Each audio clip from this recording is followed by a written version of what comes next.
සුබ උදෑසනක් ආදරණීය දුවේ පුතේ. අද දිනත් අපි මේ සූදානම් වන්නේ 4 ශ්‍රේණිය දෙමළ බස පාඩමට. පුතාලට මතක ඇති දින කිහිපයකට කලින් අපි නිපුණතා අංක 4 යටතේ වීඩියෝවක් නැරඹුවා. ඒ වීඩියෝයේ පුතාලට ඉල්ලීම් කිරීම සඳහා යොදා ගනු ලබන විධාන ක්‍රියාපද කිහිපයක් හඳුන්වා දෙනු ලැබුවා. අපි නැවතත් එම විධාන ක්‍රියාපද 4 මතක් කරගත්තොත් කුඩියුංගල් බොන්න, සාප්පිඩුංගල් කන්න, කළුවුංගල් සෝදන්න, තිරවුංගල් අරින්න. මං කිව්වා පුතාලට මේ ඉල්ලීම් ලෙස කෙනෙක්ගෙන් යම්කිසි දෙයක් කරන ලෙස ඉල්ලීම සඳහා යොදාගත හැකි මෙවැනි විධාන ලෙස යොදාගත හැකි ක්‍රියාපද පුතාලට පුහුණු වීම අවශ්‍යයි. එතකොට පුතේ අද දින අපි ඒ විධාන පද 4 යොදාගෙන කෙටි වාක්‍ය කිහිපයක් සකස් කළා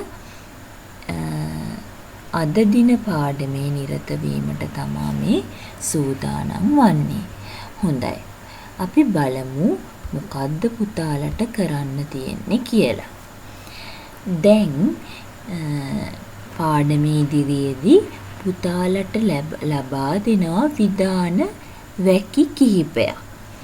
ඒවා ටීචර් උච්චාරණය කරද්දී හොඳට සවන් දීලා අහගෙන ඉන්න ඕනේ.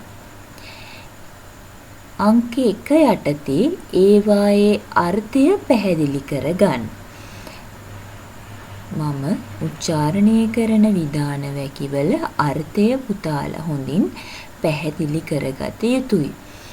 1 2 3 අංක 2 යටතේ 1 2 3 ශ්‍රේණිවල උගත් වචන නැවත මේ පාඩම තුලින් මතක් කර ගැනීමටත් පුතාලට අවස්ථාව ලැබෙනවා.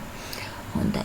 අංක 3 යටතේ එල්ලෝරුම් ලෙස ඉදිරියට යොදා එම වැකි ශබ්ද නගා කියවන්න කියලා පුතාලට කියනවා.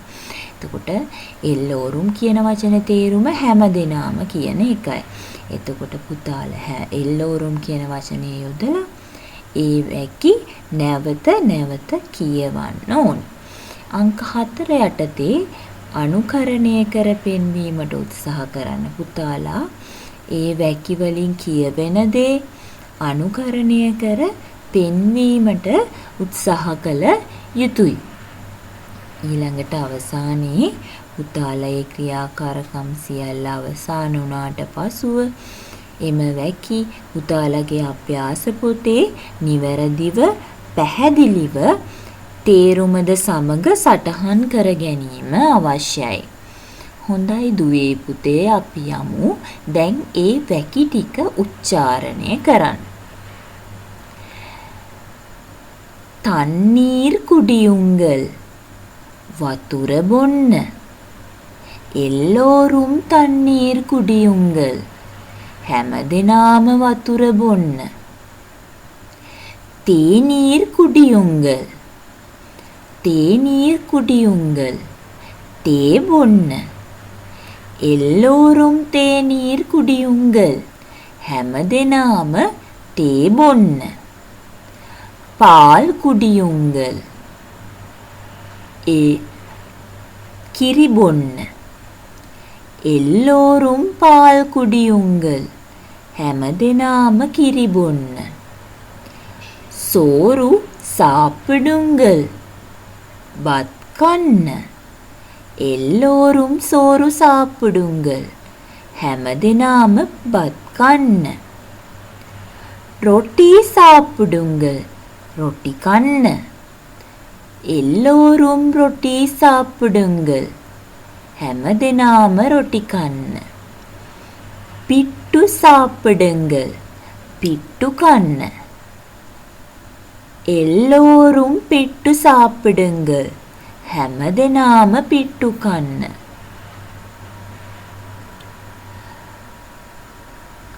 கழுவுங்கள். கை கழுவுங்கள். அத்த சோதන්න. எல்லோரும் கை கழுவுங்கள். හැමදෙනාම අත සෝදන්න. முகம் கழுவுங்கள். முහුණ සෝදන්න. எல்லோரும் முகம் கழுவுங்கள். හැමදෙනාම මුහුණ සෝදන්න. வாய் கழுவுங்கள். කට සෝදන්න. எல்லோரும் வாய் கழுவுங்கள். හැමදෙනාම කට සෝදන්න. கால் கழுவுங்கள். කකුල සෝදන්න. எல்லோரும் கால் கழுவுங்கள். හැමදෙනාම කකුල සෝදන්න. හොඳයි දුවේ පුතේ. පුතාලා අද දින තෝරාගත් විධාන වැකි කිහිපයක් ලස්සනට උච්චාරණය කරන්න ඉගෙන ගත්තා. ඒවා මං හිතනවා පුතාලා රංගපාලා මේ දේවල් පෙන්වන්න නැති කියලා. බත් කන හැටි, රොටි කන හැටි, තේ බොන හැටි, මුහුණ සෝදන ආකාරය ඒවා එම විධාන වාක්‍ය සමග රංගනයේ නිරත වෙලා රංගපාල පෙන්වමින් මෙම වැකිය හොඳට ශබ්ද නගා උච්චාරණය කරන්න ඕනේ. ශබ්ද නගා නැවත නැවත කිහිප වරක් කියලා තමන්ට මේක හුරු කරගන්න. පුතාලා සාමාන්‍යයෙන් පන්ති කාමරයේ ඉන්න වෙලාවක යහළුවෝ එක්ක වචන හුවමාරු කර ගැනීමේදී මේ වගේ අලුත් වචන, අලුත් දෙමළ වැකි යොදාගෙන පුතාලා අලුත් අත්දැකීමක් විදිහට යහළුවොත් එක්ක ඒවා බෙදාගෙන මේවා නැවත නැවත හුරු වීම අවශ්‍යයි. පාසල පටන් ගත්තට පස්සේ මේ වැකි යහළුවොත් එක්ක හොඳට ශබ්ද නගා උච්චාරණය කරමින් පුරුදු පුහුණු වීම අත්‍යවශ්‍යයි. හොඳයි දුවේ පුතේ, අද දිනට නියමිත දෙමළ පාඩම මෙපමණයි. පුතාලා මේ වැකි සිංහල තේරුමද සමග පුතාලගේ අභ්‍යාස පොතේ නිවැරදිව පැහැදිලි ලෙස සටහන් කරගන්න. ස්තුතියි.